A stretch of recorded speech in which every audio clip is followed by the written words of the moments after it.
Good morning, students. In the previous class, we have studied about discovery of subatomic particles, electron, proton, and neutron. जब electron, proton, neutron की discovery हो गई तो scientist के सामने सबसे बड़ा प्रॉब्लम ये था कि इलेक्ट्रॉन, प्रोटॉन और न्यूट्रॉन एटम के अंदर रहते कैसे हैं. How these subatomic particles remain inside atom. Electron, proton एक साथ रहते हैं, इलेक्ट्रॉन, न्यूट्रॉन एक साथ रहते हैं, प्रोटॉन, न्यूट्रॉन एक साथ रहते हैं. आखिर ये एटम्स के अंदर एग्जिस्ट कैसे करते हैं, इस पे क्वेश्चन एराइज हुआ. तो सबसे पहले जो एटम का मॉडल था, तो यहीं से कॉन्सेप्ट आता है एटॉमिक मॉडल या एटॉमिक स्ट्रक्चर. यानी एटम का स्ट्रक्चर कैसा है, यानी उसके अंदर जो सब एटॉमिक पार्टिकल्स हैं वो रहते कैसे हैं, एग्जिस्ट कैसे करते हैं. And with the discovery of these subatomic particles, Dalton atomic theory was totally rejected.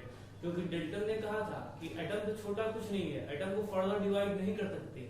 लेकिन अगर इलेक्ट्रॉन, प्रोटॉन, न्यूट्रॉन की डिस्कवरी हो गई, यानी कि एटम के अंदर इलेक्ट्रॉन, प्रोटॉन, न्यूट्रॉन है, it means they are smaller than atom. So with the discovery of these, Dalton atomic theory was rejected. यानी अब हम डाल्टन एटॉमिक थियरी की बात नहीं करेंगे, हम बात करेंगे लेटेस्ट थियरी जो कि एटम के स्ट्रक्चर को एक्सप्लेन करेगी, उसके बारे में. जो सबसे पहले साइंटिस्ट थे जिन्होंने एटम के स्ट्रक्चर को बताया था, वो थे सर जे थॉमसन. थॉमसन ने क्या किया, देखिए इस स्ट्रक्चर को बताते समय थॉमसन ने जो अपना मॉडल दिया एटम का, इसमें किसी एक्सपेरिमेंट का यूज नहीं किया. थॉमसन ऐसे ही एनालाइज किए कि हो सकता है कि एटम ऐसा होता होगा, उसमें ये ऐसा होता होगा, और इसके पीछे लॉजिक ये था, आप अपने यूनिवर्स में जाएंगे तो यूनिवर्स को सिमेट्री पसंद है, यूनिवर्स को सिमेट्री अच्छी लगती है. देखो हर चीज गोल है. आप देखेंगे कोई भी अगर ऑब्जेक्ट है तो अपने सरफेस एरिया को रिड्यूस करना चाहता है. It means it try to convert itself into the spherical surface. तो शायद थॉमसन के मॉडल, शायद थॉमसन के दिमाग में भी यही होगा. थॉमसन ने कहा एटम एक पंप क्लीन के जाता है, मतलब उसने कहा एटम एक तरबूज के जैसा है. जैसा आप लोग तरबूज देखते हैं ना, तरबूज, बिल्कुल वो तरबूज ही एटम है. उस तरबूज के अंदर जो रेड पार्ट होता है वो प्रोटॉन है, और जो ब्लैक सीड होता है उसके अंदर इम्बेडेड होता है, गड़ा होता है, स्प्रेड होता है, वो इलेक्ट्रॉन है. और जो तरबूज का आउटिंग कवरिंग है जो कि दोनों को बचाता है खराब होने से, वो न्यूट्रॉन है. This was model suggested by J Thomson. Thomson ने क्या कहा, Thomson model of atom, Thomson model of atom. देखो थॉमसन ने क्या कहा, पूरा का पूरा एटम एक तरबूज की तरह है. ये बाहर वाला जो पार्ट है ये न्यूट्रॉन है, इसके अंदर ये रेड पार्ट होगा,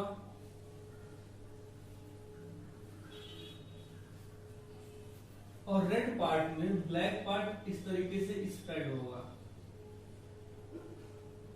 Now this red part is regarded as proton. This embedded electron was regarded as electron, and this outer covering which protects electron and proton was named as neutron. ये model था जो कि sir J Thompson ने दिया था. और मजे की बात यह है कि ये मॉडल लंबे समय तक चलता रहा. ऐसा नहीं था कि इस मॉडल को कोई रिजेक्ट कर दे, because this model was given by sir J Thomson. और उस समय कैथोड रे ट्यूब एक्सपेरिमेंट के बाद थॉमसन बहुत ही फेमस साइंटिस्ट हो चुके थे. तो ये मॉडल चलता रहा, तब तक चलता रहा जब तक कि एक नए साइंटिस्ट जिसका नाम था रदरफोर्ड, उनका एक्सपेरिमेंट सक्सेसफुल नहीं हुआ. रदरफोर्ड कुछ एक्सपेरिमेंट कर रहे थे अल्फा पार्टिकल्स को लेके, जो रेडियोएक्टिव सब्सटेंस होते हैं. मैंने पीछे वाले क्लास में आपको बताया है कि रेडियोएक्टिव सब्सटेंस से अल्फा बीटा गामा रे निकलती है. ये रे काफी खतरनाक होती है, जिसके ऊपर पड़ जाती है उससे कैंसर हो सकता है. तो ये सब एक स्टोरी है छोटी सी, अब जाके पीछे के वीडियो में देख लेना. But that time Rutherford was also doing experiment on radioactive element. तो रदरफोर्ड ने कुछ देखा, कुछ एक्सपेरिमेंट किया, कुछ ऑब्जर्वेशन हुआ, कुछ कंक्लूजन निकाला, और वहां से ये बात प्रूव कर दिया that this model of atom is not correct. यानी थॉमसन का मॉडल करेक्ट नहीं है. अगर आप खुद ध्यान से देखो, हमें पता है अगर कोई भी एटम हमारे पास होता है ये इलेक्ट्रिकली क्या होता है, न्यूट्रल होता है। इलेक्ट्रिकली न्यूट्रल का मतलब ना तो पॉजिटिव चार्ज ना तो नेगेटिव चार्ज। अगर इसमें रेड वाला पार्ट प्रोटॉन है और ब्लैक वाला पार्ट